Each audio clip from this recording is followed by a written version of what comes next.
Ang trabaho ng konggestista, sa pagkaalam ko, ay maging kinatawan ng kanilang distrito o kanilang sektor.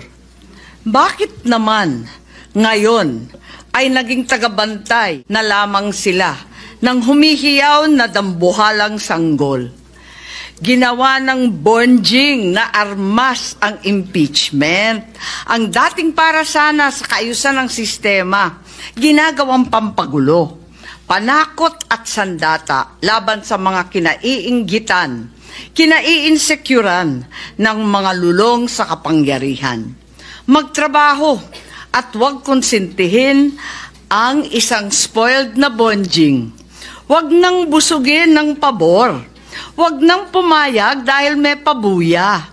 Huwag tayo magpalaki ng buwaya, baby pa nga ang tawag, lulong na. Sa mga mahal kong kongresista, may suggestion po ako. Kesa inaatupag ninyong palitan ang pinili ng taong bayan, binoto at minahal. Bakit di nyo nalang palitan ang tao, kayo naman lang ang pumili? Ano kaya kung yung speaker nyo na lang ang paltan nyo? Speaker nyo na lang ang paltan nyo. Kaya nyo yan.